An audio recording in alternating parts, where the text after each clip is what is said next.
Hello, my name is Betsy Adrian, and I'm president of the Minnesota Society of CPAs. I really enjoy talking with our members about hot topics, and today the hot topic is healthcare. To find answers about healthcare, I'm at the Earl Brown Heritage Center, where the MNCPA, in combination with the Healthcare Financial Management Association, is hosting a healthcare conference. With me today is Keith Friede, an Area Vice President of Gallagher Benefit Services and one of the conference's expert speakers. Welcome, Keith. Thank you. Thank you for joining me today. Our members and I are really eager to learn more about healthcare reform and how it will affect businesses. You know, changing deadlines have been a problem with the ACA. What are the key deadlines that businesses and CPAs need to be aware of for 2014? Well, the one that's really at the forefront right now is preparation for the employer shared responsibility requirement, which is coming up for larger employers in 2015 and for some a little bit smaller employers in 2016 now because of some changed regulations. There are also some things that have to be done for 2014 about putting certain features in an organization's health plan. There are also some taxes and fees, both direct and indirect, that plans and employers will have to pay. And also there will be some preparation for some reporting requirements by employers that will happen in 2015, that will have to be prepared for in 2014. You know, lots of change means lots of anxiety. Should we be ready for more change, or are we going to get some smoother seas? I'd say prepare for change. There are still a lot of things that haven't happened with the Act yet. There are elements of delay that have not been resolved yet, so there will be more regulations and more guidance about those kinds of things. There will also be there's going to be litigation that's going to happen in the next little while because that really hasn't happened yet, but individuals and organizations who feel that something hasn't happened as it should have with the Act. And there could be also some additional legislation that Congress decides to put into play in the years to come. So all in all, I would think that we certainly haven't seen the end of the change that the Affordable Care Act is ushering in. You know, you're an expert on strategy. What advice would you give to the small business with 51 to maybe 250 employees about managing these changes in healthcare? Well, certainly there's going to be a focus, as there has been up to this point, on compliance issues with regard to a health plan, and that's still going to be important. But in my view, equally important to that is understanding that that health insurance is part of a larger employer value proposition, really a total rewards package.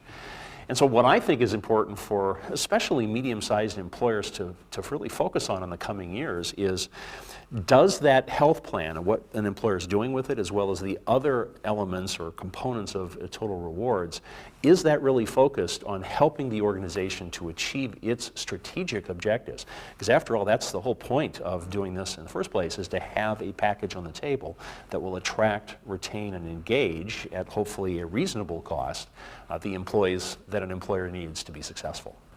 You know, everyone's interested in reducing the risk. Keith, what would you call out as the biggest risks in the next year with regards to healthcare? Well, I think there are 4 different areas of risk. First, of course, is compliance, the various compliance requirements of the law. Another one is financial. Obviously, there are going to be financial impacts, both direct and indirect, of the law that employers will have to be mindful of. Also, there are elements of operational risk that have to be considered as well. As how is this going to affect an organization's ability to achieve its organizational and operational objectives?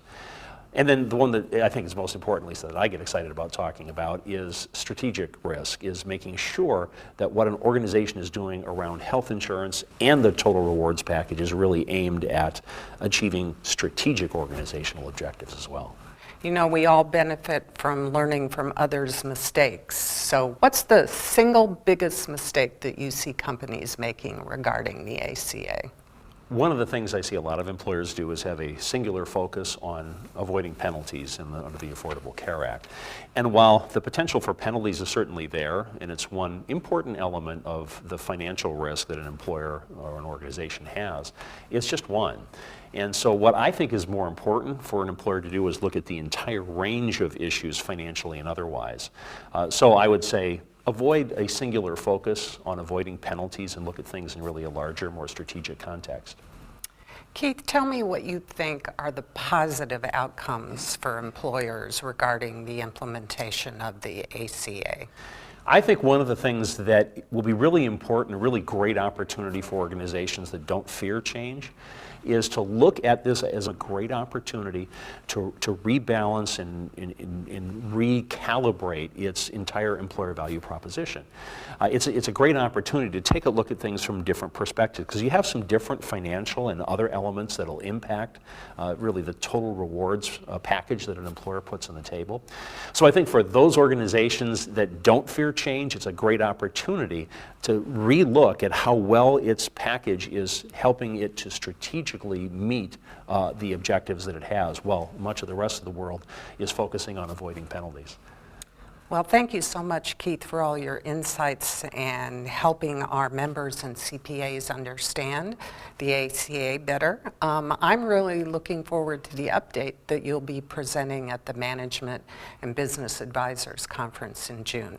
Thanks for the opportunity, Betsy. I look forward to being there at the conference, and thanks for having me here today.